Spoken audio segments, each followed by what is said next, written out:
पत्रकारांच्या मागण्यांसंदर्भात येत्या 8 दिवसात मुख्यमंत्र्यांशी बैठक घेऊन निर्णय घेऊ, त्यात पत्रकारांच्या जीवनात स्थैर्य येईल असा आशावाद राज्याचे उच्च व तंत्र शिक्षण मंत्री चंद्रकांतदादा पाटील यांनी दिले.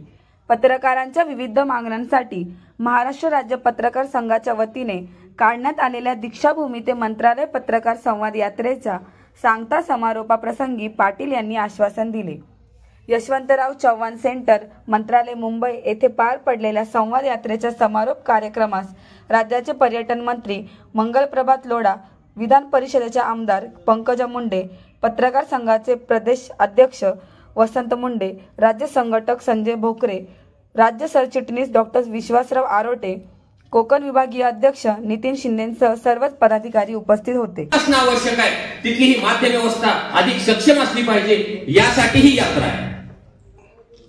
राजमुद्रा आपण पाहतो, राजमुद्रेमध्ये 3 स्तंभ आपल्याला दिसतात, पण लोकशाही ही 4 स्तंभावर उभी आहे अशा प्रकारची आपली धारणा आहे. पण जो स्तंभ दिसत नाही, तो स्तंभ या 3 स्तंभांचं बॅकअप आहे आणि तो स्तंभ म्हणजे माध्यम व्यवस्था आहे.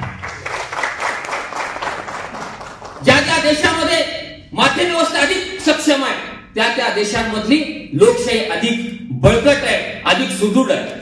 आणि म्हणून सामान्य माणसाला जेव्हा कुठल्याच व्यवस्थेमध्ये न्याय मिळत नाही, सामान्य माणसाचं घराणं जेव्हा कुठल्याच व्यवस्थेत ऐकून घेतलं जात नाही, त्यावेळेस सामान्य माणसाला पत्रकाराची आठवण होते. एवढंच नव्हे तर पक्षामध्ये सुद्धा आपली बहुपक्षीय लोकशाही आहे.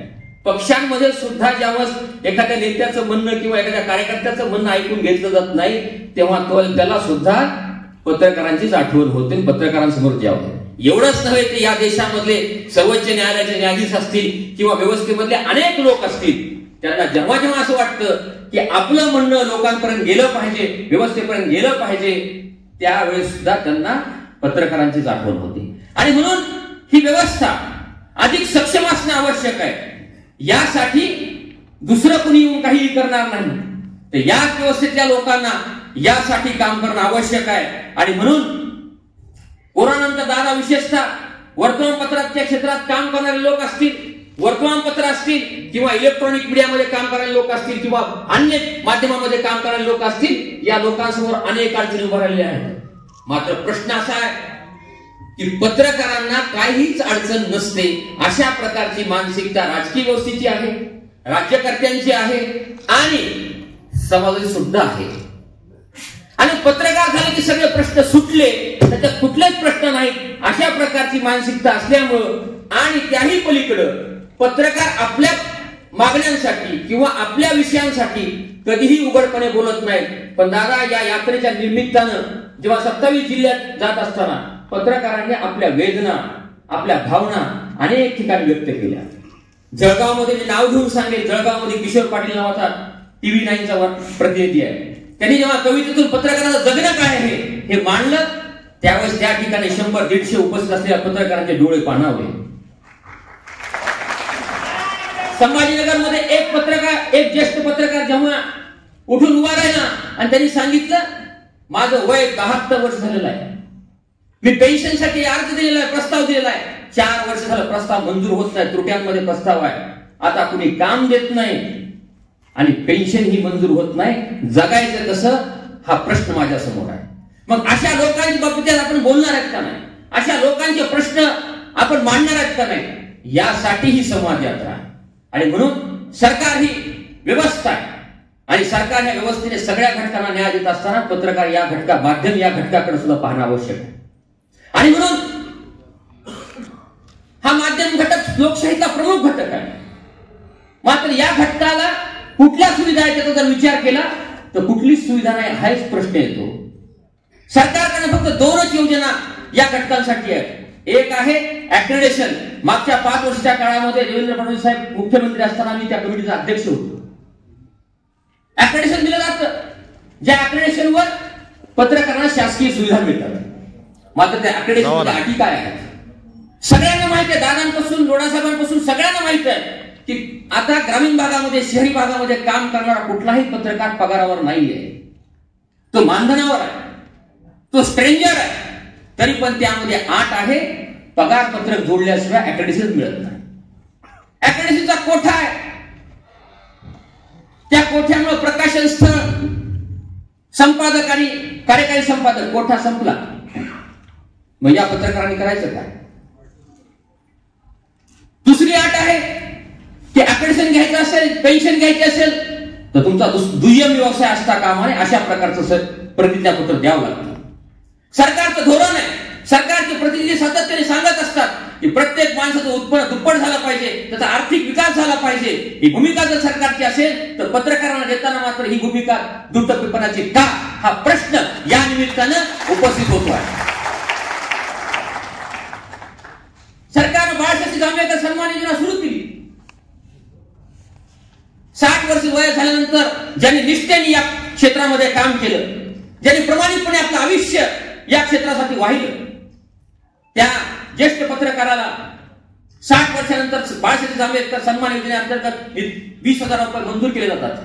मात्र दुर्दैव हे आहे की 2-2, 3-3 वर्ष यामध्ये प्रस्ताव मंजूर होत नाही. महाराष्ट्राची जर संख्या काढली तर 200 पेक्षाही जास्त गेलेली नाही.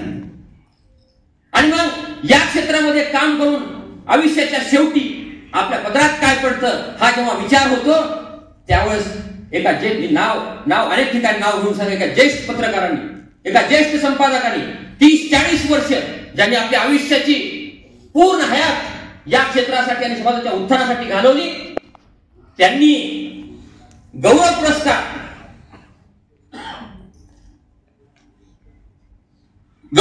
स्वीकारताना जे वाक्य वापरलं ते या क्षेत्रातली विचारता स्पष्ट करणारी आहे. त्यांनी सांगितलं की मी प्रामाणिकपणे आयुष्य या क्षेत्रासाठी वाहिलं. माझ्यावर कधी आरोप झाला नाही किंवा मी कुठल्याच गोष्टीमध्ये गेलो नाही.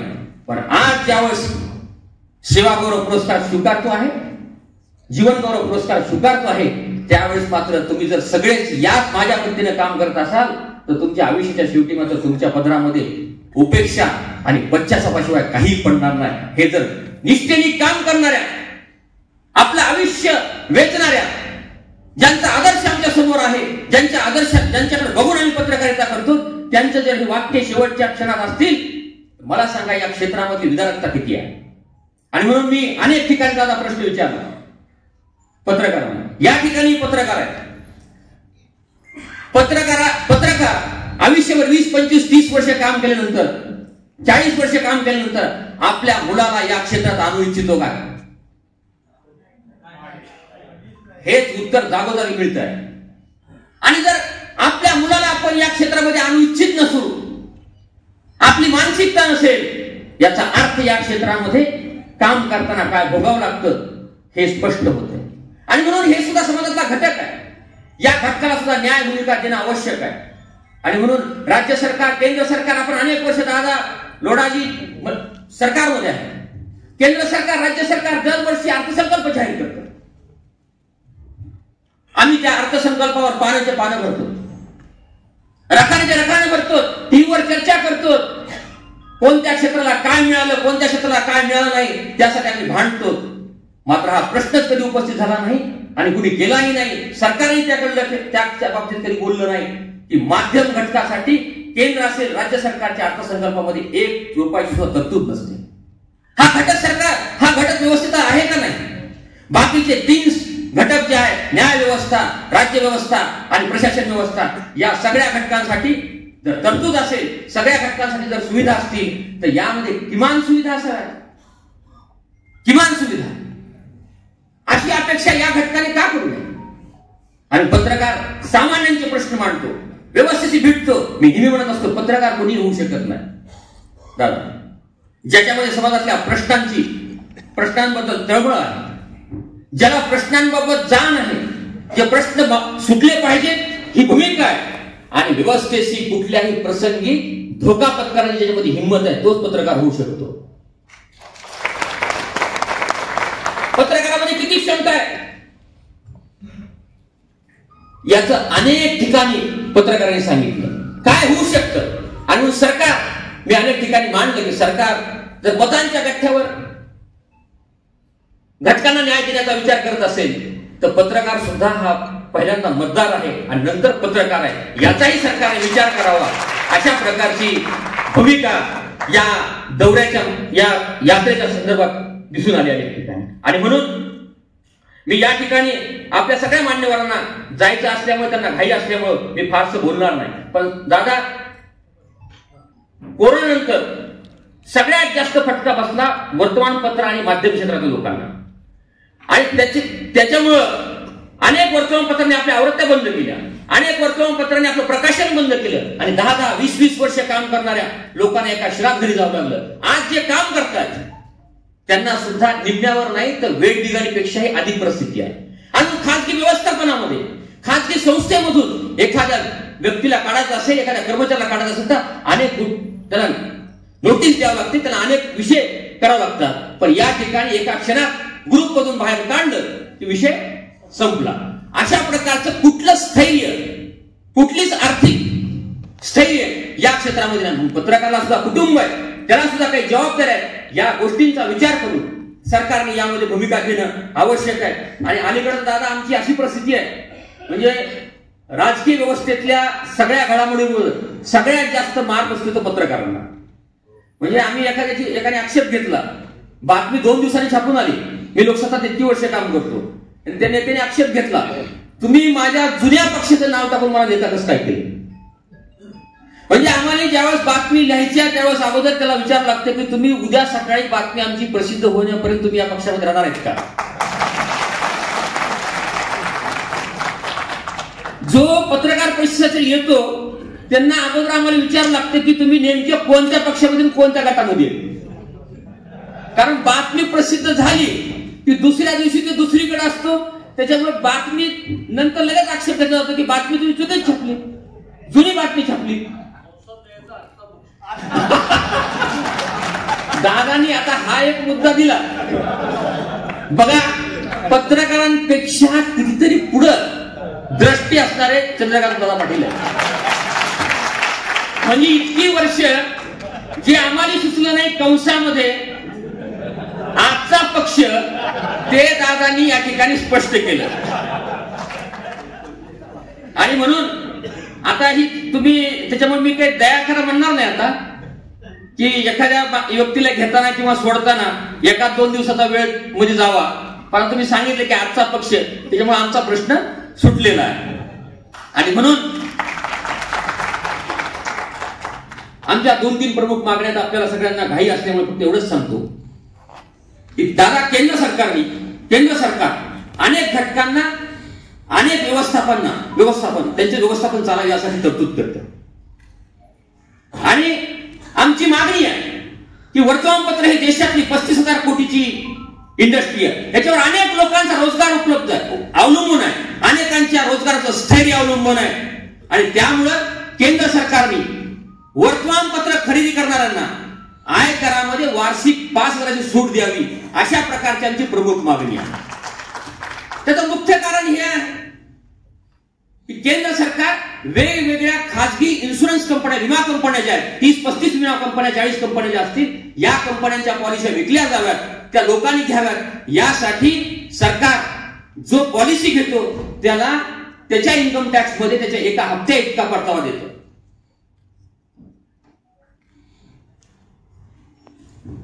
दुसरी मागणी आहे दादा, राज्य स्तरावरची मागणी आहे, ग्रामपंचायतींना वार्षिक आराखडा दरवर्षी करण्याच्या सूचना असतात. त्यामध्ये सरकारचं धोरण आहे गाव तिथं ग्रंथालय, त्यामुळं त्यामध्ये दरवर्षी वर्तमानपत्र खरेदी करण्यासाठी गाव तिथं ग्रंथालय या योजनेअंतर्गत 10,000 तरतूद करावी, अशा प्रकारची आमची मागणी आहे.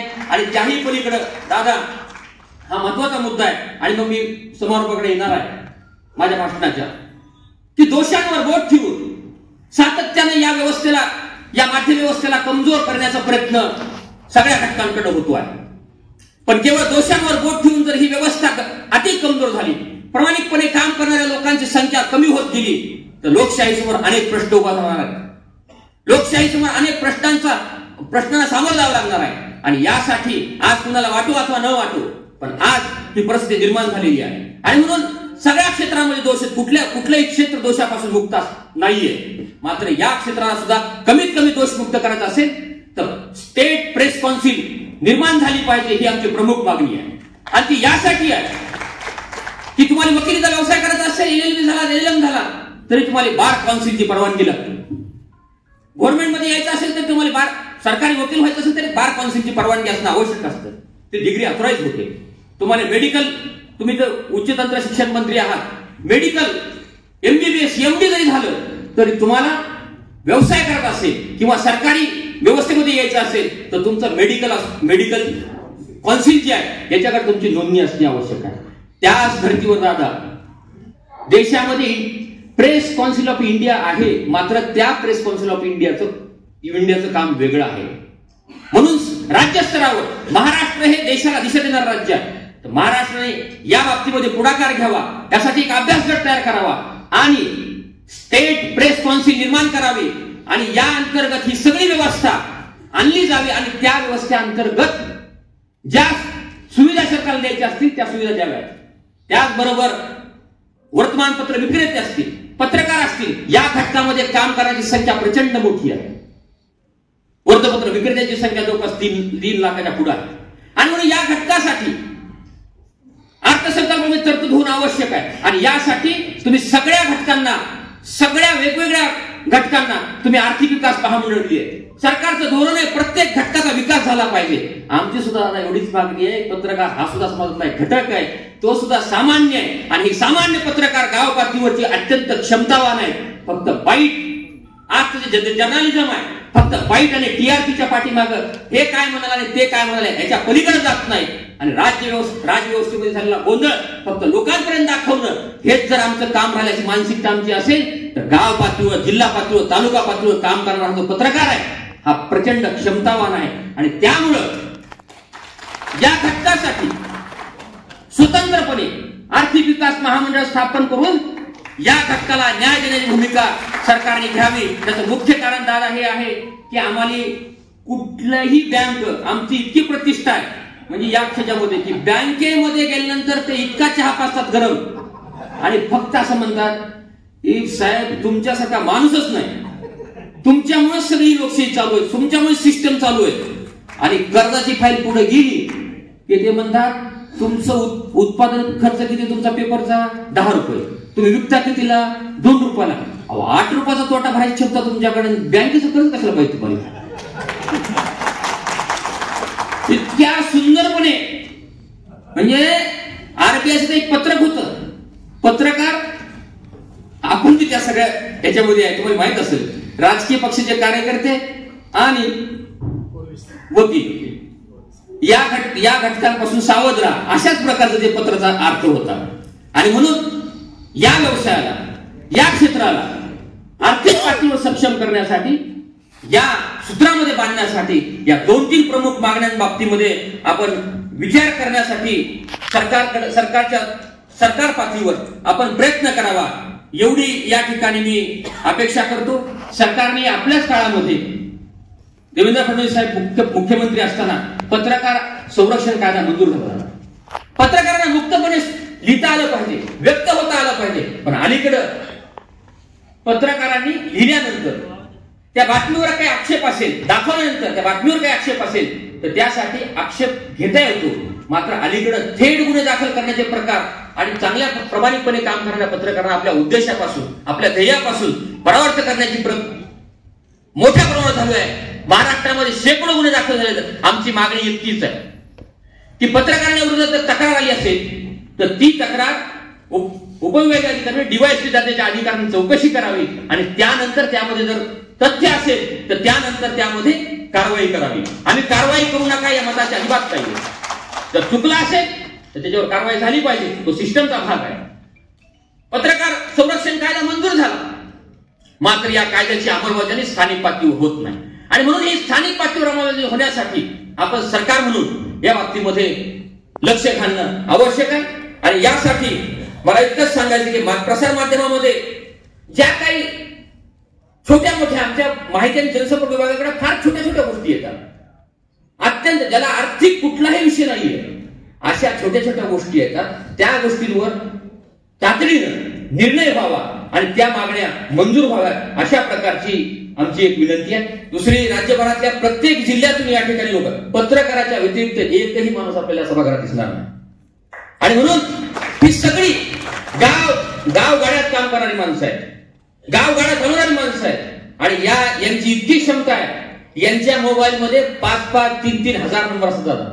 हा एकमेव प्राणी आहे सृष्टीवरचा ज्याच्या मोबाईलमध्ये 3-3, 4-4 हजार नंबर असतात. त्याचं कारण आहे मुख्य की कुठल्या विषयावर त्या गावात साफसफाई करणाऱ्या बंधूपासून ते राज्याच्या प्रमुखापर्यंत असेल किंवा त्या व्यवस्थेतल्या कुठल्याही माणसापर्यंत आपल्याला संपर्क करावा लागेल. आणि म्हणून यांचा त्या ठिकाणी सातत्याने लोकांशी संपर्क असतो, सातत्याने लोकांच्या प्रश्नांसाठी झगडत असतात. म्हणून या घटकासाठी आपण सरकार म्हणून न्याय देण्याची भूमिका घ्यावी. आपण सगळ्या घटकांना न्याय देण्याच्या भूमिकेमध्ये आपण आहात एवढंच मी सांगतो. आमची यात्रा सुरू झाल्यानंतर काही लोक यात्रेसंदर्भात सगळ्याच गोष्टी म्हणजे प्रत्येक गोष्टीमध्ये आपल्याकडे राजकारण बघण्याची एक पद्धत आहे. आणि म्हणून सुरुवातीला तर नको त्या विषयांवर काही लोक आता कोणीतरी म्हणलं यात्रा झाली का. पण आम्ही जेव्हा दीक्षाभूमीतून यात्रा सुरू केली या यात्रेला प्रत्येक ठिकाणी समर्थन मिळालं. आणि दादा एवढं सांगतो की हे सामान्य पत्रकार नव्हतेच होते. मला रात्री जसं तुमच्याकडे आमदार म्हणजे कुठलाही आमदार असेल तर पक्षांतर होत असेल किंवा बदलायचं असेल रात्री अपरात्री भेटतात. अनेक मोठ्या दैनिकांचे संपादक मला 2-3 ठिकाणी रात्री येऊन भेटले. त्याचबरोबर फोनवर त्यांनी सांगितलं की हे कुणीतरी मांडलं पाहिजे होतं.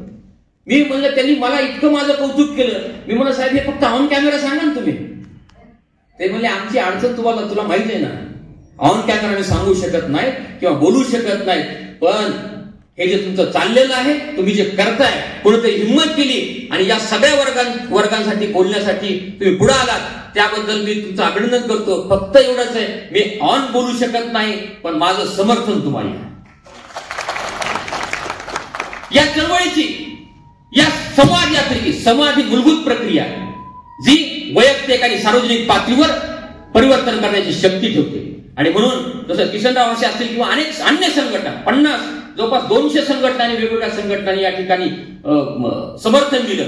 आणि त्यामुळं मी एवढंच सांगतो पाहुण्याला जायचे असल्यामुळं गडबड आहे आणि मी आपल्या बरोबर सगळ्या विषयांवर बोललेलो आहे. आपल्या सगळ्यांचं मी ऐकून घेतलेलं आहे. महाराष्ट्राच्या कानाकोपऱ्यात 27 जिल्हे आणि जवळपास 150 पेक्षा अधिक तालुक्यांमध्ये मी आलो होतो. त्यामुळं आपल्या सगळ्यांचं ऐकून घेतलेलं आहे. तुम्ही माझी भूमिका ऐकून घेतलेली आहे.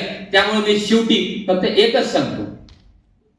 एक शायर असा म्हणतो मैं दिया हूं मेरी दुश्मनी अंधेरों से है. मैं दिया हूं मेरी दुश्मनी अंधेरों से है फिर भी हवाएं खामोखा खिलाफ है. इन हवाओं को बताओ तुमने बहुत से दिए बुझाए हैं. इन हवाओं को बताओ तुमने बहुत से दिए बुझाए हैं. जरा एक बार इस दिए को जला के देखो. आणि व्यवस्थेमध्ये दोष असणार आहे पण ती कमीत कमी दोषमुक्त करण्यासाठी कुणीतरी पुढाकार घ्यावा लागेल. आणि तो पुढाकार राज्य सरकारने घेणं कारण राज्य सरकारने मायबाप असतं. लोकशाहीमध्ये मला असं वाटतं की 2 लेवल्सचा विचार करूया. एक मी प्रामुख्याने युट्यूब चॅनल्स जे महाराष्ट्रामध्ये 8,500पेक्षा जास्त आहेत. राजाभाऊ माने जे आधी लोकमतचे संपादक होते आता फ्रीपेड चॅनलचे मुख्य संपादक झाले. त्यांनी ह्या सगळ्या डिजिटल मीडियाला ऑर्गनाईज केलं आणि वारंवार माझ्याशी ते त्याविषयी बोलत राहिले. पहिल्या अधिवेशनालाच त्यांनी मला प्रमुख पाहुणा बोलवलं. आम्ही महाबळेश्वरला हे अधिवेशन केलं. त्याला शंभूराज देसाई मी गेलो 850 जण. दुसरं गेल्या वर्षी झालं कोल्हापूरच्या काळ सिद्धेश्वर 2200 जण. त्यात मी त्यांना मांडलं की बाबा सरकारकडे काही मागण्या करू मान्य करून मी बळ काढत नाही ते मी तुम्हाला सांगतो पण आपण काही गोष्टी करूया. आणि म्हणून मग आम्ही एक ट्रस्ट फॉर्म करायचं ठरवलं. काल परवाकडे त्याचं रजिस्ट्रेशन मिळालं. आणि ह्या ट्रस्टमध्ये मोठ्या प्रमाणात तुम्ही जेव्हा लोकांशी संपर्कात जाता त्यावेळेला एक अपील करा. आणि आमच्यासारखी एक जबाबदारी आहे की आपण त्या ट्रस्टमध्ये सबस्टॅन्शियल पुरेसा कॉर्पस क्रिएट करत जाऊ ज्यातून आरोग्याचा विषय त्या पत्रकाराचा जो आहे डिजिटल मीडिया मध्ये काम करणाऱ्याचा हा आपण मार्गी लावू. मग अॅन्युअल प्रीमियमची व्यवस्था काय करता येईल का. अॅन्युअल प्रीमियमची व्यवस्था केल्यानंतर कधी कधी मोठा आजार पण निर्माण होतो तर त्याची त्यातून सोय करूया का. आणि मुलींचे शिक्षण 2 विषयावर आपण कॉन्सन्ट्रेट करू. आणि आता ट्रस्ट फॉर्म झाला, तुम्ही बघत राहा की मी इतक्या लोकांना सांगेन की या ट्रस्टमध्ये तुम्हाला पैसे द्यायचे. यातून करता करता एक ऍडिशनल व्यवस्था क्रिएट होईल. ती सफिशियंट नाही, सरकारला पर्याय असूच शकत, सरकार आहे. पण असा जरा गावोगाव विचार आपल्याला करता आला की ज्या विचारामधून काही मिनिमम गोष्टी आपल्याला आपल्या पूर्ण करून घेता येईल.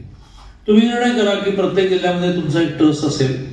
ज्या जिल्ह्यांमध्ये माझा संपर्क आहे त्या सर्व जिल्ह्यांमध्ये मी ही जबाबदारी घेतो की दरवर्षी एक विशिष्ट अमाऊंट लोक तुम्हाला कसे देतील, लोकसभा तुम्हाला कसा मिळेल असा आपण प्रयत्न करू. आणि त्या प्रयत्नातून मुलींचं शिक्षण, आता जे एका बाजूने फ्री पण केलं आपण महाराष्ट्र शासनाने, पण फी व्यतिरिक्त बाकी खर्च असतात ना, अशा सगळ्यासाठी काही रचना लावू. आणि त्याचं एक मोठं मॉडेल आता इलेक्ट्रॉनिक मीडिया किंवा डिजिटल मीडियाचं आपण तयार केलेलं आहे. पण हे खरंच आहे की एक कल्पना 14 ते 19 मध्ये खूप कल्पना मी देवेंद्रजींनी मांडल्या, त्यातल्या खूप व्यवहारात आणल्या. म्हणजे मराठा आरक्षणासारखा विषय असेल किंवा कर्जमाफीसारखा विषय असेल किंवा मराठा आरक्षण मिळेपर्यंत सारखीसारख्या या सगळ्या कल्पना 14 ते 19 मध्ये आलेल्या आहेत. तसं पत्रकारांसंबंधीचं आणि शेतमजुरांसंबंधीचे 2 विषय आमच्या दोघांचे पेंडिंग आहे. एक विषय मी त्याच्या आणि एक तिसरा वर्ग आहे तो म्हणजे नव्याने प्रॅक्टिस करणारा वकील. मी त्यांच्यापुढे असं मांडलं की आपल्याला वकिली करणारा जो नव्याने वकील तयार होतो त्याला सिनियर ₹1 देतो, चहा पण नाही पाहिजे, सगळी कामं करून देतो. हे ब्रीफ तू तयार कर, ते ब्रीफ तू तयार कर, मी कोर्टात जातो तू माझ्या मागे, पण त्याला खडकू देत नाही. कारण त्यालाही शिकायचं असतं म्हणून तो त्याचा काळाकोट पकडून राहतो आणि मग केव्हा तरी स्वतःच्या प्रॅक्टिससाठी उभा राहतो. काही जण फ्रस्ट्रेट होतात, निराश होतात, स्वतःच्या प्रॅक्टिसकडे पण जात नाहीत, वकील सोडतात, नवीन काही करतात. याला आपल्याला 5 वर्ष आणि सुदैवाने याची व्यवस्थित नोंदणी असते ना. तर तो वकील झाला की त्याला बार काउन्सिलमध्ये मेंबरशिप घ्यायला लागते. मग त्याने जर नोकरी केली विषय संपला. पण तो एकदा वकिलाकडे गेला तर त्याला दरमहा सम अमाऊंट, ही त्याला अमाऊंटही सांगितली होती, आपण 5 वर्ष दिली पाहिजे की जेणेकरून पहिला 5 वर्ष उमेदीचा कालावधी तो टिकला पाहिजे. सेम अवॉर्ड पत्रकार पहिली 5 वर्ष त्याला खडकू पण देत नाही त्याचा मालक. तो म्हणतो की तू फिर, जाहिराती गोळा कर, मग तुला मी 10% देतो, 8% देतो. मग ते मिळत पण नाही कारण त्या जाहिरातीचे पैसे वसूल होत नाही. मालक म्हणतो की तू वसूल नाही केली तुला कुठून देऊ. आणि त्यामुळे 5 वर्ष त्याला आपण जगवलं पाहिजे की तू बिलकुल पळायचं नाही, राग ठामपणे उभा राहा. आणि जगवण्यासारखी आवडेल आम्ही प्रत्येकाला दर ₹1000 असं नाही झालं, ₹10,000, ₹12,000, ₹15,000 अप्रेंटिसशिप ऍक्ट मध्ये जी अमाऊंट आहे. आणि ह्याला केंद्र सरकारशी जोडता येईल. आता केंद्र सरकारने इन जनरल एक योजना दिली की ज्याच्यामध्ये त्यांनी ₹22,000 स्टायपंड हा घोषित केलेला आहे. फक्त त्याच्यामध्ये नोकरीची गॅरंटी नाही, 3 वर्षाची अप्रेंटिसशिप, ज्या अप्रेंटिसशिप काळामध्ये त्याला ₹22,000 स्टायपंड मिळेल. त्यामुळे त्याला पगार म्हटलेला नाही, त्याला विद्यावेतन म्हटलेलं आहे. आणि 3 वर्षानंतर त्या फॅक्टरीला वाटलं तर ते कंटिन्यू करते, तुला सर्टिफिकेट देते की तुझा हा एक्सपिरियन्स आहे. आता त्या एक्सपिरियन्सच्या आधारे आणि दरमहा ₹22,000 जगल्यामुळे पुढे खूप गोष्टी करू शकेल. तर अशा प्रकारचा एक प्रस्ताव की ज्याच्यातून नवीन पत्रकार एस्टॅब्लिश होईपर्यंत, एकदा तो चांगल्या बातम्या आणतो, लिहितो, असं झालं की तो पत्रवाला कशाला सोडतो किंवा त्याने सोडलं तर तो दुसरीकडे जातो. पण पहिल्या 5 वर्षातच गळून पडणारे, पळून जाणारे अशी मोठी संख्या ह्या पत्रकारिता क्षेत्रात असते. हा त्याच्यातला बेसिक मुद्दा आहे. आता पुढचा मुद्दा जो आहे तो प्रामुख्याने त्याला स्टॅबिलिटी निर्माण करणं, त्याला प्रामुख्याने आफ्टर रिटायरमेंट पेन्शन आणि त्याच्या संपूर्ण सर्व्हिस पिरियडमध्ये आजारपणामध्ये मदत, याही विषयामध्ये ज्या योजना सरकारने आणल्या आहेत त्या आपल्या म्हणून म्हटलं की त्या जिल्ह्याचा पत्रकार संघ खूप मजबूत पाहिजे. त्यांनी आपल्या जिल्ह्यात 300-400 जणांचा ग्रुप असतो वेगळ्या वर्गामध्ये काम करणार. त्यांना ह्या सवलती कशा मिळतील आणि त्या सवलती मिळून ते कशी समृद्धी देण्याचा प्रयत्न केला पाहिजे. पण बेसिक मुद्दे खूप आहेत. कायद्याची अंमलबजावणी झालेली नाही असा मुद्दा आहे. प्रामुख्याने आपल्याला जे मान्यता मिळून कार्ड मिळतं त्यातल्या फॅसिलिटीज कमी आहेत, त्याचा कोटा कमी आहे. अशा सगळ्या गोष्टी घेऊन प्रामुख्याने मुख्यमंत्री महोदयांबरोबर एक बैठक लावू. काही बैठका ह्या अशा असतात की ज्याच्यामध्ये तिघेही उपस्थित राहतात. असं तिघे उपस्थित राहिल्यानंतर पटापट सोपं होतं. नंतर मुख्यमंत्री महोदयांनी एखादा शब्द दिला, अर्थमंत्री असे म्हणू शकतात की नाही याच्यासाठी सध्या बजेट नाही, तर तुम्ही पण उपस्थित राहा. असं आज इमिजिएट एक प्रमुख 5 मागण्या घेऊन, म्हणजे अगदी विधान परिषदेत आमचा एक प्रतिनिधी द्या अशा नाही, लगेच होणार नाही, परंतु हे जे त्या जिल्ह्याचा कोटा वाढवापासून त्या जिल्ह्यामध्ये हाऊसिंगसाठी जागा द्यापासून, कारण तुम्हाला विधान परिषदेत एक दिला की तुमच्यात भांडणं होतील की आमच्या वेळी कोणी द्यायचं.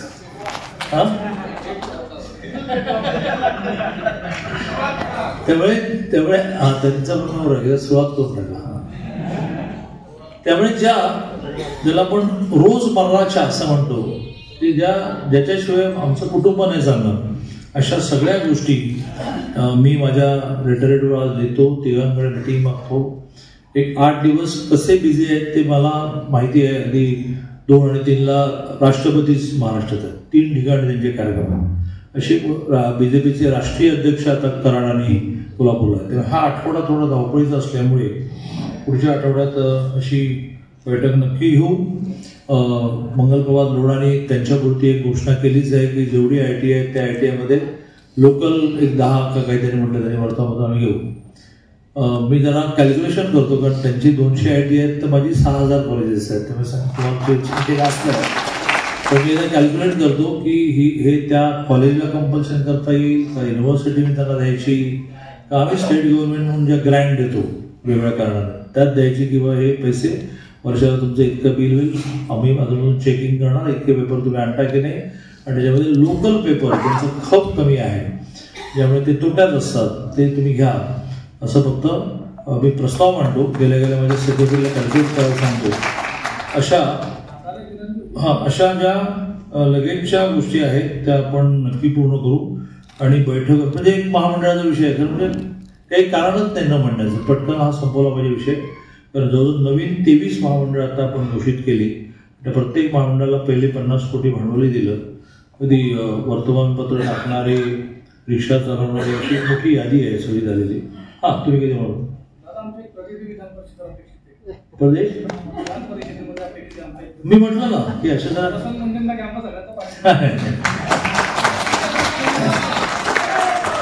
जेव्हा केव्हा अशी प्रोव्हिजन होईल त्यावेळेला पहिलं नाव कोट करू नका, तुम्ही त्याला बाद करून टाका, त्याचे दुश्मन निर्माण करू नका. संजय बोकरे याला साक्षी आहे. आणि त्यामुळे जे करायचं ते आमच्या ग्रामीण भाषेत म्हटलं तसं फार न बोलता करा असं केलं पाहिजे. त्यामुळे घोषित एकदा होणं, आता विशेषतः पूर्वीलाच कशावेळी केलं पाहिजे ना. 12 राज्यपाल पेंडिंग आहे. त्याचा निकषच असा आहे की कवी, पत्रकार, लेखक, खेळाडू, कलाकार अशांना तर द्यावे. आता त्याचा इतिहास काय याच्यावर आपण जाऊया नको. पण अण्णास्फोटाण्यांसारखे गेले, शांताराम नांदगावकरांसारखे गेले, नादो मानांसारखे गेले, अशी मोठी यादी त्याच्यावर आली पण. आणि त्यामुळे नेहमी आपण म्हणतो तसं एखादी गोष्ट मिळत नाही तोपर्यंत ती मागत राहणार. तर ती, आणि जर क्लिक झालं, देवेंद्रजी असे राजकीय नेता होऊन गेले की त्यांना निर्णय करायलाही वेळ लागत नाही, आणि निर्णय केल्यानंतर इम्प्लिमेंट करण्याची ताकद आहे त्यांच्यामध्ये. तर आता केव्हा तरी या नजीकच्या काळामध्ये त्याच्या घोषणा व्हायच्या. हा आग्रह तुम्ही धरा की बाकी तुमचं जे काही भौगोलिक समतोल वगैरे ते बघत बसा, पण तुम्ही पत्रकारांना न्याय दिला पाहिजे असं म्हणून त्यामुळे मी नजीकच्या आठवड्याभरामध्ये ही तिघं एकत्र असतील. तेव्हा काय होतं ते बरोबर, आता मी बोलतो जरा दादांशी एकदा बोलतो, असं झालं की ते लांबत चालेल. एकाच बैठकीत तिघे आहेत, अशी बैठक आपण लावू. पुन्हा एकदा आपल्या सगळ्यांना शुभेच्छा देतो की हा एक मोठा एक्झरसाईज आपण केला, आतापर्यंत महाराष्ट्रात झाला नव्हता. त्यामुळे तुमचं अभिनंदन करतो.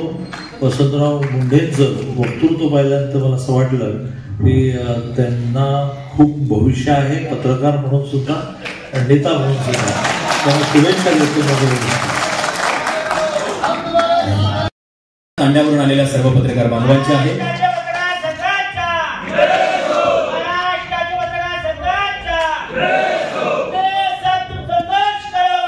लिहितो म्हणजे निर्भय होतो आहे, जगास पाहण्या नवी दृष्टी देतो आहे, नवी दृष्टी देण्याचा एक प्रभाव.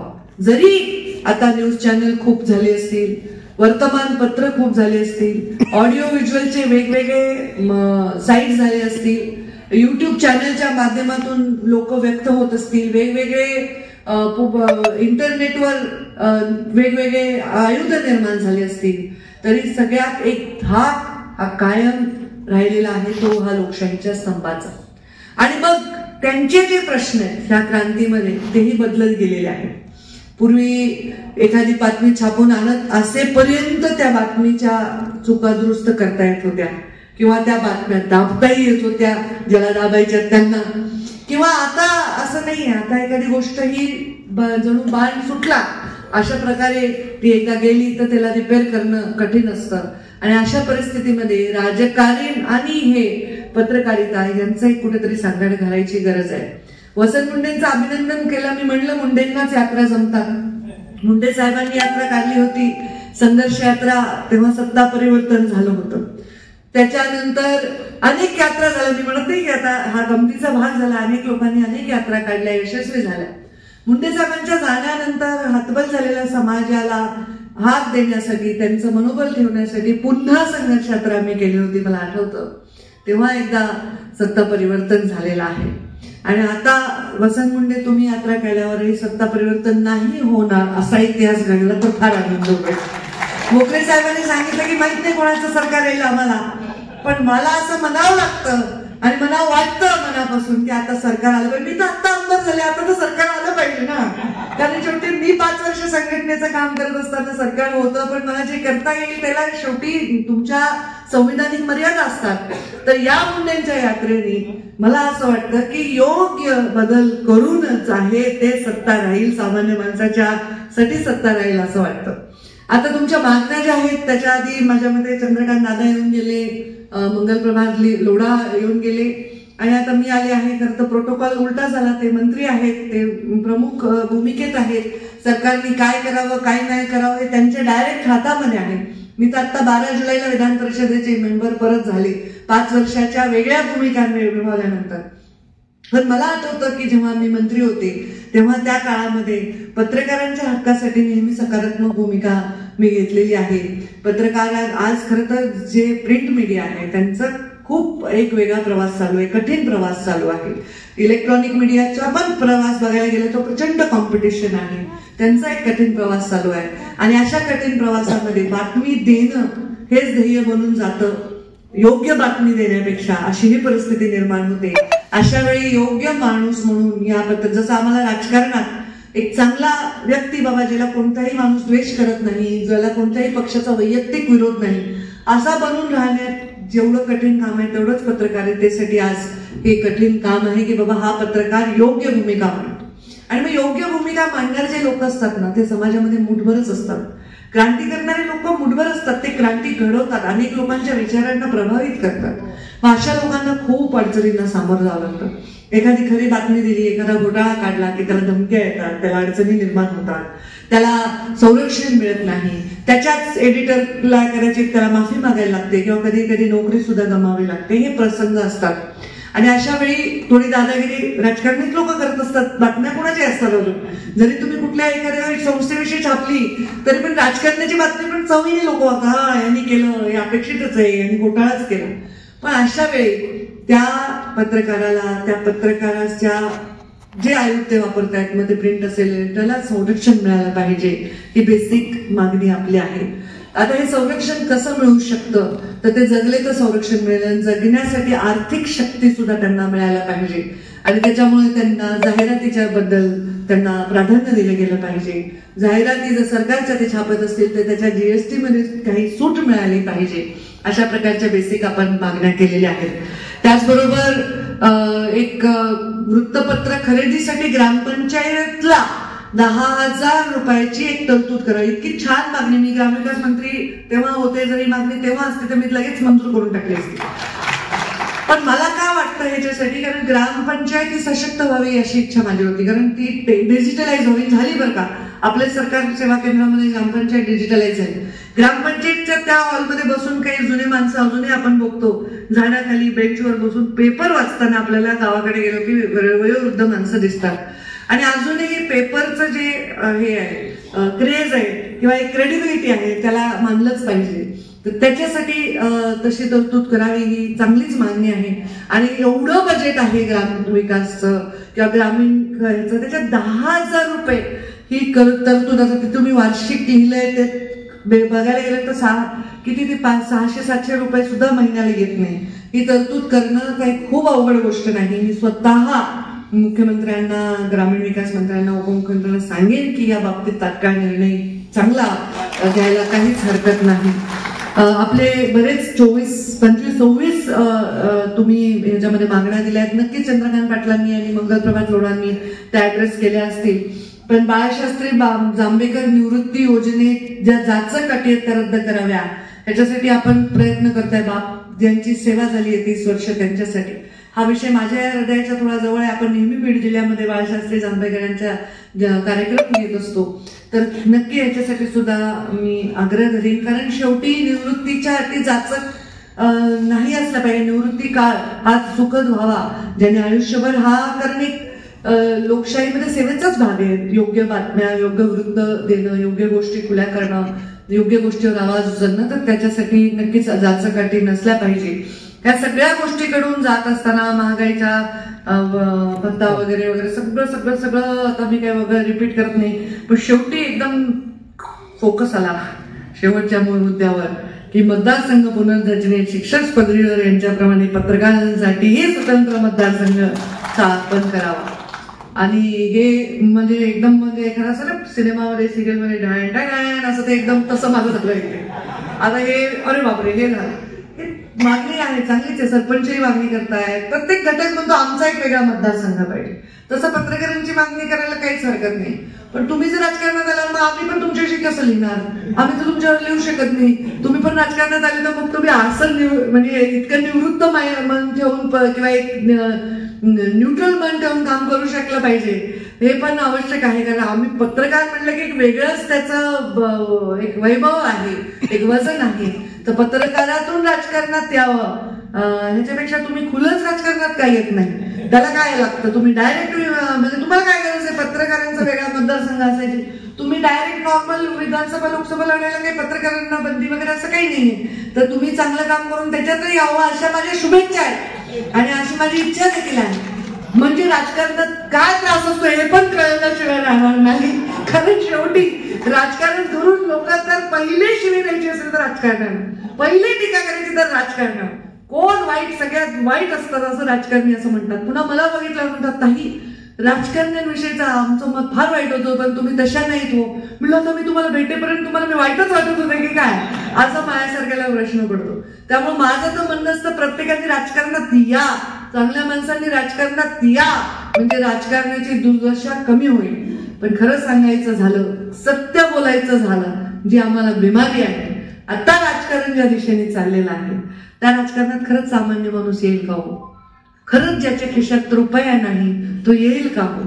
ज्याच्याकडे राजकारणाचं हे अवाढव्यता पेलण्याची ताकद नाही, एवढे मोठे मोठे इव्हेंट, एवढे मोठे कार्यक्रम, हे अमुक त्याला नमुक. आणि राजकारणात आता धर्माचं पण एवढं धर्म म्हणजे तो धर्म नाही, आता हे वेगवेगळे गड, वेगवेगळे अनुष्ठान, कुणाचं वेगवेगळे संत, ह्या सगळ्या गोष्टींना पण इतकं लोकांनी स्थान द्यायला सुरुवात केलं की राजकारणाचं एक वेगळंच अवाढव्यता वाढलेली आहे. सामान्य माणूस यावा असं वाटतं. तुम्ही म्हणला येऊ शकतो, खरंच यावं वाटतं मला. ज्याला खिशाला परवडत नाही, ज्याला अवाढव्य कार्यक्रम घेता येत नाही, पण ज्याच्यामध्ये अवाढव्य असा आत्मविश्वास आहे, ज्याच्यामध्ये अवाढव्य अशी निर्भीडता, सिस्टीमला चॅलेंज करण्याची ताकद आहे, सामान्य माणसाचं काम करण्याची ज्याच्या मनामध्ये अतीव इच्छा आहे, अशा माणसाने राजकारणात यावं असं मला वाटतं. पत्रकारांसाठी वेगळी जागा असावी ही मागणी मान्य, पण तुम्ही नॉर्मल सगळ्याच जागेमधनं सुद्धा निवडणूक लढला, एक उत्तम व्यक्ती असाल तर नक्कीच त्याच्यामध्ये एक चांगला मेसेज आहे. मी हे का म्हणते की राजकारणात आता काय चाललंय त्याच्यावरून, कारण मी विजयाचा आणि पराभवाचा दोन्ही अनुभव चाकलाय म्हणून बोलते. अनुभवाचे बोल आहेत. काही झालं तर पहिले लोक म्हणायचे तुम्हाला काय अनुभव नाही का, बसा. आमचे केस काय उन्हात पांढरे झाले तर माझे केसही थोडेसे पांढरे ठेवायला लागले अनुभवही दिसण्यासाठी.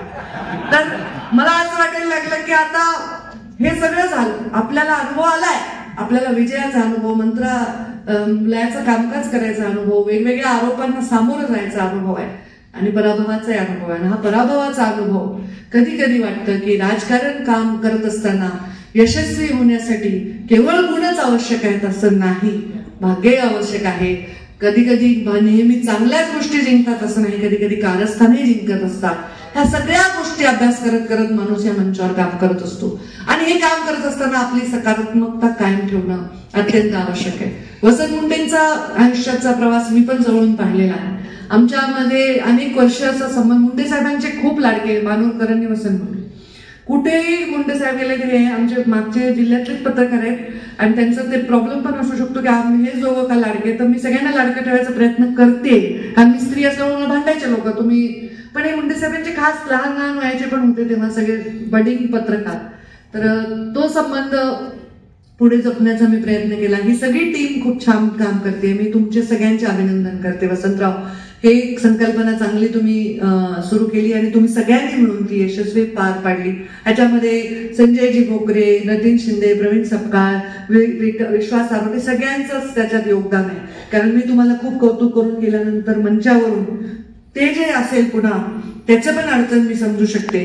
कारण खूप गुणगान कोणी आपले गायल्यावर आपलं काय होतं हे पण अनुभव आपल्या गाठीशी असतात आणि मुंडेंना असतातच असतात. त्यामुळे कधी कधी असं होऊ नये की मी गेले की तूच केलं काय सगळं, असं लोकांनी भांडू नये. तुम्ही सगळ्यांनी टीमवर्क केलाय असा मला पूर्ण विश्वास आहे. टीमवर्क शिवाय काहीच होऊ शकत नाही.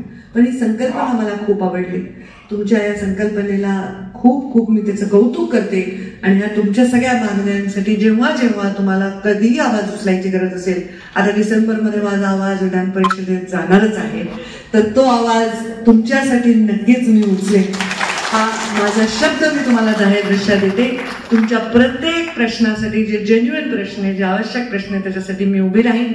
माझा आवाज तुमच्यासाठी उचलेन आणि माझ्यासाठी जे काही करता येईल या क्षेत्रासाठी ते मी नक्कीच करेन. फक्त पेपर काढणार नाही, नाही तर पुन्हा तुम्ही माझ्यावर आला. बरेच लोक मला भोकरे साहेब पेपर काढा म्हणत होते. पेपर नाही काढणार, ते तुम्हीच करा, ते तुमचंच काम आहे, ते योग्य आहे. खूप छान काम आहे हे. याच्यासाठी शुभेच्छा आणि तुमच्या या यात्रेसाठी खूप खूप अभिनंदन. मला यायला उशीर नाही झाला, खरं तर मी फार वेळेवर तयार होते, पण तुमची तयारी इकडची राहिली असल्यामुळे मी अजून एक कार्यक्रम ओरकून आले. पण मी येऊ शकले याचा मला आनंद आहे. कारण माझ्यात एक छोटं एक सिक्रेट सांगते, माझ्यात एक पत्रकार आहे, एक लिखाण करायची मला आवड आहे. मी लिहिते. मला आठवतं की मी एकदा आमदार असताना स्त्रीभ्रूण हत्येचा विषय खूप होता, तेव्हा मी लोकसत्तेमध्येच लिहिलं काय मळकी बाहुली असं काहीतरी त्याचं नाव होतं आणि मी खूप छान असं मला लिहायची आवड आहे. मी नेहमी कोणत्या एडिटरला भेटलं तर मी सांगते मला एखाद्या दिवशी एखादं लिहू द्या तुम्ही स्पेशल विषयावर. आज मला लिहावं असं वाटलं होतं मध्ये, जेव्हा महिलांच्या अत्याचाराचा विषय खूप गाजला होता तेव्हा मी एक लिहिलं. पण आता काय गरज नाही आहे वृत्तपत्रांनाच द्यायची, आपण फेसबुकवर आर्टिकल टाकतो. अनाथ मुलांच्या विषयांवर एकदा मी खूप लिहिलं होतं, तोही विषय गाजला. आज सकाळपासून टीव्ही लावून बघत होते, काही दिवस गेले, कलकत्त्याचा विषय असेल, बेलापूरचा विषय असेल, मन खिन्न झालं, विषिन्न झालं आणि असं वाटलं याच्यावर भरभरून लिहावं. लिहिण्याने पेनाने क्रांती झालेली आहे या जगामध्ये, तर ती आता टायपिंगच्या माध्यमातून का होईना आपण ती काही करू शकलो तर करावं. तर तुम्हा सर्वांच्या या सगळ्या प्रयत्नांना शुभेच्छा देते. प्रश्नोत्तराचा पण तास आहे काय?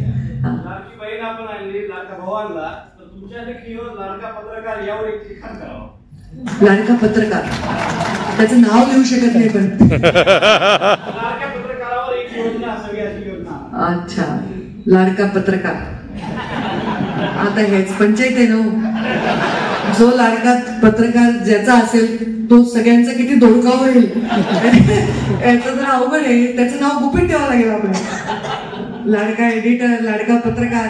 अरे लाडकी बहिणीमुळे लाडका हा शब्द इतका लाडका झालाय की प्रत्येक गोष्टीला लोक लाडका लावून टाकावं. पण एक लाडका नको, लाडका पत्रकार चांगलाच असेल याची गॅरंटी नाही, पण एक चांगला पत्रकार, एक दबंग पत्रकार असं काहीतरी असलं पाहिजे की ज्यांनी कधी दिला नाही, हे काढलं, रस्त्यावर आणलं, घोटाळे काढले, थांबवले, चौकशा केल्या.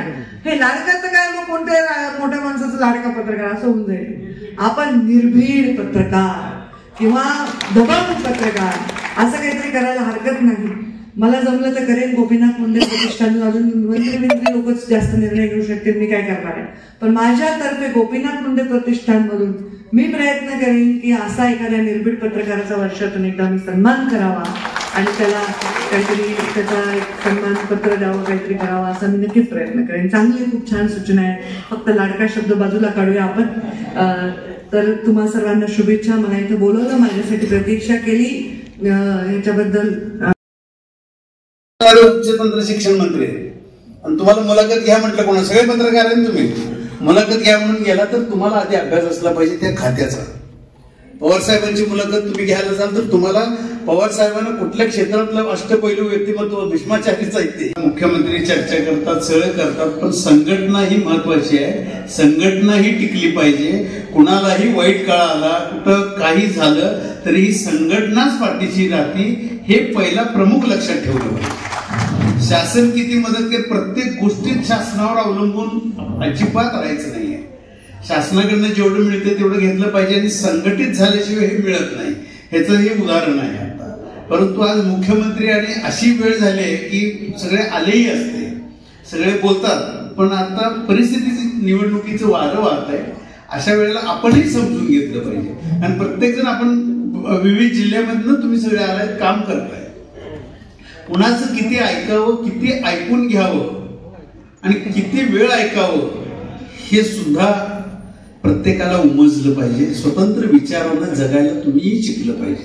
ग्रामीण भागात अण्णा, बापू, आबा सगळे गट असतात, पण आपण किती भावनिक व्हायचं हे प्रत्येकानं ठरवलं पाहिजे. जीवन जगताना जीवन संगीत कानावर पडायचं असेल तुमच्या तर भावनांना बळ आहे, पण दृष्टी नाही आहे हे लक्षात ठेवा.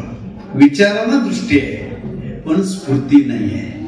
म्हणून विवेक दृष्टी आणि भावस्फूर्ती ह्या दोन तारा छेड समाधान पण होणार आहे असा तुम्ही विश्वास ठेवा. आणि जे काही तुम्ही सांगितलं की गाव तिथे मंत्रालय, सर्व 10,000 रुपयाचा बजेट प्रत्येक ग्रामपंचायत मध्ये झाला पाहिजे, तो इथे मी आलो तर काही काही आपण धन्यवाद दिला पाहिजे. म्हणून माझ्याकडे महाराष्ट्रामध्ये स्किल डिपार्टमेंट आहे, त्यामध्ये 500 ITI आहे. तो 1-2 महिन्याच्या आत प्रत्येक ITI मध्ये आम्ही बजेटचा प्रोव्हिजन करू. ते बजेटमध्ये आपले जे लहान पत्र आहे, ज्याने जिसका न पूछे कोई हाल उसका है गिरदारी लाल, त्याने तिथे पण तुम्ही लिस्ट द्या. त्यामध्ये अक्रेडिटेड पत्र जे आहे त्याने ते पण परमानंट ऑर्डर करू. ते नेहमी तिथे बजेट देतील. त्यांचे पण लाभ काय जास्त होणार नाही, पण तुमच्या मानसाठी, ते रिकॉग्नायझेशनसाठी. आणि ते सर्व जे अक्रेडिटेशनचे विषय, मेडिकलचे विषय, ते काही जास्त मोठे विषय नाही आहे. आता लाडकी बहीण झाली, लाडका भाऊ झाला, लाडका पत्रकार पण होणार आहे.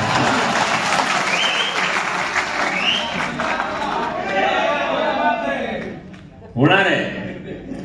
तुमच्या शिवाय कोणाचे काय नाही. एक जुनी कहावत आहे की राक्षस की जान तोते की गर्दन में, राजनीतिज्ञों की जान पत्रकारों में.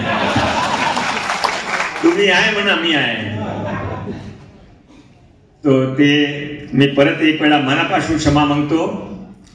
मला ते थांबायचं होतं, मी बराबर 2:30 इथे आलो होतो, पण ते आपण सर्वांचे ऐकणार होते, जी गरज पड. खरं तर ही संवाद यात्रा सुरू करण्यापासून गेल्या 3 ते 4 महिन्यापासून अथक प्रयत्न करणारे या संघाचे प्रदेशाध्यक्ष वसंतरावजी मुंडे यांच्याकडे असलेली कल्पना आणि राज्याचे संस्थापक अध्यक्ष संजयजी भोकरे साहेब यांनी दिलेली मान्यता या जोरावर गडचिरोली ते मंत्रालयापर्यंत प्रवास करत असताना ग्रामीण भागातील प्रत्येक पत्रकारापर्यंत जाऊन प्रत्येक संघटनेच्या पदाधिकाऱ्याला बोलावून आज पत्रकारांच्या बाबतीमध्ये 20 मागण्यांचा अपडेट घेऊन आपण ही संवाद यात्रा या ठिकाणी आणली. खरं तर ही यात्रा सुरू असताना सर्वांच्या यात्रा निघत होत्या आणि ज्येष्ठ संपादक, अनेक संघटना असे बोलत होते की ही संवाद यात्रा कशासाठी, मुंडेंना आमदार करायचं आहे की भोकरेंना आमदार करायचं आहे. मी खरं सांगतो ताई, गेली 25 वर्ष या संघटनेत काम करतोय. आमच्या राज्य पत्रकार संघाच्या माध्यमातून काम करत असताना आम्ही नेहमी, राजकारण हा कधी आमचा वारसा नाही, पण प्रत्येक पत्रकाराच्या सुखदुःखामध्ये जाण्याचं काम आमच्या राज्य पत्रकार संघाने केलेलं आहे. ही संघटना प्रत्येकाच्या सुखदुःखात जाणारी आहे, कोणाच्याही राजकीय दावणीला बांधलेली नाही. म्हणून आज राज्य पत्रकार संघाचे महाराष्ट्र, गोवा, दिल्ली, बेळगाव, गुजरात, मध्य प्रदेशमध्ये या संघटनेचं काम चालतंय. आज आपल्या संघटनेचे 30,000 सभासद आहेत. कोरोना काळामध्ये या राज्याचे तत्कालीन मंत्री राजेश टोपे यांनी सांगितलं, सरकारी कर्मचाऱ्यांप्रमाणे पत्रकारांना देखील 50 लाख रुपयाचं विमा कवच दिलं जाईल, पण कोणत्याही प्रकारचा GR निघाला नाही. मला आनंद वाटतो, मी राज्य सेक्रेटरी आहे, पण वसंतराव मुंडे साहेब असल, भोकरे साहेब असल, प्रत्येक मृत्यू झालेल्या पत्रकाराच्या कुटुंबियाला जी काय मदत करायची होती ती आमच्या दोन्ही मान्यवरांनी दिली आणि आपण त्या पत्रकारांना दिली. मग तो आपल्या पत्रकार संघटनेचा सभासद आहे यापेक्षा तो पत्रकार आहे, सर्वांनाच आपण ते केलं. म्हणून या राज्य पत्रकार संघामध्ये काम करत असताना सुखात नव्हे मात्र दुःखात उभे राहण्याची असे ऋषितुल्य मान्यवर लाभलेले आहेत. आणि मगाशी भोकरे साहेबांनी सांगितलं, खरं तर गडचिरोली पासून ते इथपर्यंत ज्यांची बॅटिंग झाली, मला मगाशी पुष्पगुच्छ देताना आसरू आलं. खरंच वसंतराव मुंडे यांच्याकडं मांडण्याची कला आहे. मुंडे परिवार, मुंडे कोणतेही असो, त्यांच्याकडे कलाचे. मी एवढा प्रवास केला आणि रात्रीच्या पहारी बड्या बड्या दैनिकांचे संपादक, जसे उपमुख्यमंत्री देवेंद्र फडणवीस कपडे बदलून जायचे, तसे या मुंडेकडे काही संपादक, मी त्याला साक्षीदार, ते रात्रीचे यायचे आणि मी म्हणायचं कोण आलं बाई. असे मोठ्या मोठ्या दैनिकाचे संपादक यायचे, ते म्हणायचे वसंतराव तुम्ही डिरिंग केली. आणि मला आनंद व्हायचा, चला काहीतरी चांगलं होतंय. म्हणून मला आनंद वाटतो, महाराष्ट्रातील 28 जिल्ह्यातील सर्व पत्रकारांना बरोबर घेऊन 20 मागण्यांचा अपील घेऊन इथं आपण आलात आणि राज्य पत्रकार संघाच्या नव्हे तर राज्यातील प्रत्येक पत्रकारांनी आता आपल्याला काहीतरी मिळेल. ज्येष्ठ पत्रकार त्या ठिकाणी यायचे, ते सांगायचे मी निवृत्त झालो पण माझा अजूनही शासन बाळासाहेब आंबेडकर सन्मान योजना काही देत नाही आणि त्या पत्रकाराचा मृत्यू देखील होतो, त्याला काहीच मिळत नाही. अशा पल्लवित झाल्या आणि म्हणून आता पत्रकारांच्या अशा पल्लवित झाल्या. या संघटनेच्या माध्यमातून नक्कीच ग्रामीण भागातील पत्रकारांचे प्रश्न सुटतील. सर्व विषय हे 26 मागण्यांचं निवेदन आहे. आता जरी 2 मंत्री आले असेल, आमदार आले असेल, त्यांनी त्यांचं काम केलं असेल, पण ही लढाई संपणार नाही. त्याचं कारण मला माहिती आहे का, ह्या संघटनेमध्ये 2 ऋषितुल्य आहे. वसंतराव मुंडे दिसतात तेवढे सोपे नाही, वाचतात संजय भोकरे दिसतात तेवढे सोपा नाही. हे मी अनुभवलेलं आहे. कोणाचा कधीही फोन जाऊ द्या, त्यासाठी हे तत्पर असतात. म्हणून हे एका संघटनेसाठी मर्यादित हे ऋषितुल्य नाही. महाराष्ट्रातील प्रत्येक ग्रामीण भागातील पत्रकाराच्या सुखदुःखात उभी राहणारी ही मंडळी आहे आणि नक्कीच राज्य पत्रकार संघाच्या माध्यमातून सर्व मागण्या पूर्ण करतील. आज जरी त्यांनी आपल्याला 8 दिवसाचा कालावधी दिला असेल, 9व्या दिवशी का होईना भोकरे साहेब, चंद्रकांत दादांच्या मध्यस्थीने असेल, सीएमच्या माध्यमातून असेल, या मागण्या आपल्या पूर्ण करतील अशी मला अपेक्षा वाटते. आमच्या एका कॉलला राज्यभरातून आपण सर्वजण आलात आणि या ठिकाणी आपण एकजुटीचं दर्शन दाखवलं. या पुढील काळात देखील असंच आपण एकत्र राहूया. आता एकत्र राहिल्याशिवाय पर्याय नाही. त्यामुळे